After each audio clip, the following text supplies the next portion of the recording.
बिहार विधानसभा चुनाव के लेके बीजेपी के तरफ से उम्मीदवारों के नाम पर अंतिम फैसला नइखे भइल।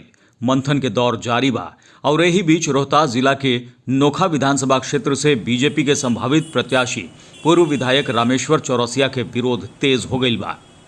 यही कड़ी में राजपुर में स्थानीय लोग और बीजेपी कार्यकर्ताओं के एगो बैठक भइल, जेमे सैकड़ों के संख्या में मौजूद लोग रामेश्वर चौरसिया के लेके खुल के आपन नाराजगी जतैलन। रामेश्वर चौरसिया में बहुत सारी कमियां हैं, बहुत सारी कमियां हैं। कितने कितने कमी हम आपको बताएं, बहुत कम पड़ेगा। लाठी डंडा खाकर बूथ पर और हम लोगों को मारा गया। 5 बजे के बाद ये सारे लोग जानते हैं, नासरीगंज प्रखंड में जिस जगह में बीजेपी का पोल कितना होता था और आज का डेट है कि हम लोगों के बलबूते पर वहाँ कितना पोलिंग होता है बीजेपी का, एक देखने वाली बात है।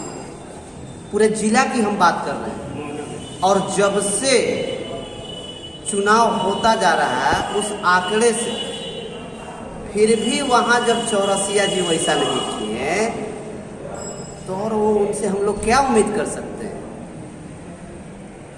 आज यदि अगर चौरसिया जी आते हैं तो हम लोग बीजेपी का दामन, बीजेपी में रहेंगे, बीजेपी छोड़ेंगे नहीं, लेकिन हम लोगों को उनसे कोई लगाव नहीं। विरोध इसलिए हम लोग कर रहे हैं कि वो हमारे पिछले कई वर्षों से हमारे विधानसभा क्षेत्र के विधायक रह चुके हैं।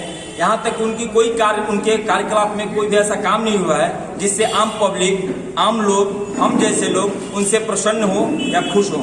कभी ऐसा उनका कोई कार्य, उनके कार्यकाल में कोई ऐसा काम नहीं हुआ है जो हम लोग खुश हों। वो इलेक्शन का टाइम यानी कि चुनाव के समय आते हैं और अपना रैली, पैसे के बल पे रैली करते हैं, काफिला निकालते हैं, लोगों को भ्रमित करते हैं, गुमराह करते हैं और उसके बाद वापस अपने दिल्ली चले जाते हैं। आम पब्लिक से, आम लोगों से उनकी कोई कनेक्शन नहीं है, कोई विकास का मुद्दा पे वो बात नहीं करते हैं। कोई भी जनप्रतिनिधि से, कोई भी गांव के जैसे मान लीजिए पूर्व ये रह चुके हैं भाजपा के कार्यकर्ता, इनको भी नहीं मालूम है कि हमारे विधायक जी कब आते हैं, हमारे क्षेत्र में कब जाते हैं, क्या करते हैं, नहीं करते, ऐसी कोई सूचना नहीं रहती उनके तरफ से हमारे जन लोगों को, हमारे लोगों को। इसलिए मैं अपने पूरे सभा के साथ बोल रहा हूं कि मैं रामेश्वर चौरसिया प्रसाद जी के साथ नहीं हूं। अगर बीजेपी सीट उनको देती है तो हम उनके साथ नहीं है, सीधी सी बात है। हमें वैसा प्रतिनिधि चाहिए जो कि आम पब्लिक को, हम जैसे लोगों को, हम जैसे छात्रों को, हम जैसे कार्यकर्ता लोगों को पांव से पांव मिलाकर, कदम से कदम मिलाकर पार्टी के लिए, क्षेत्र के लिए, विधानसभा के लिए, जनप्रतिनिधि के लिए, जन के लिए काम करे। हम उनके साथ रहना चाहते हैं। रामेश्वर चौरसिया के विरोध के बीच यहाँ ऐसा नाम उभर के सामने आयल जिनका सभी कोई पसंद कर रहल बा और ऊ नाम बा राजीव पांडे के। सब लोग के कहनाम बा कि कोरोना काल में राजीव पांडे सभे धर्म, जाति, समुदाय के लोगन खातिर बढ़ चढ़ के काम कैले बाड़न और हमेशा सबके बीच रह के सबके मदद कैले बाड़न। ऐसे नोखा से यह बार उनका के ही उम्मीदवार बनावल जाओ। पांडे से हमारा स्थिति नहीं है। राजीव पांडे से ये मेरा आशा है कि लोकल के नेता हैं, समाज सेवी नेता हैं और कंधे में कंधे गरीब से मिला के चलने वाले हैं। ये हमारा चाल त्योहार, हम देखिए 45-50 साल से उम्र लेकर हमने राजनीति करते हैं तो हम व्यवहार पर जानते हैं कि ये नेता कैसा होगा और किसका साथ देगा। इसलिए मैं चाह रहा हूँ कि राजीव पांडे को यहाँ से उम्मीदवार बनाए।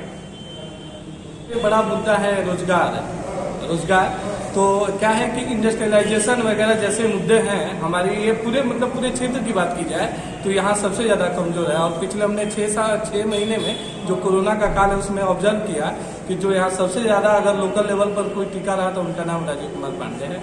उनके अलावा जो हवाई नेता है, मतलब जो हेलीकॉप्टर से उतरते हैं और हेलीकॉप्टर पर ही बैठ के निकल जाते हैं, ऐसे लोगों की यहाँ ग्राउंड लेवल पर कोई जरूरत नहीं है। अगर ऐसे लोग आएंगे तो उनका विरोध पुरजोर तरीके से होगा। ये लोग के तेवर से साफ बा कि रामेश्वर चौरसिया के अगर बीजेपी के तरफ से टिकट मिलत तो स्थानीय लोग और पार्टी कार्यकर्ता उनकर पक्ष में ना तो वोटिंग करिहन और ना ही कैंपेनिंग। ऐसे पार्टी हाईकमान के सोच समझ के टिकट देवे के होई।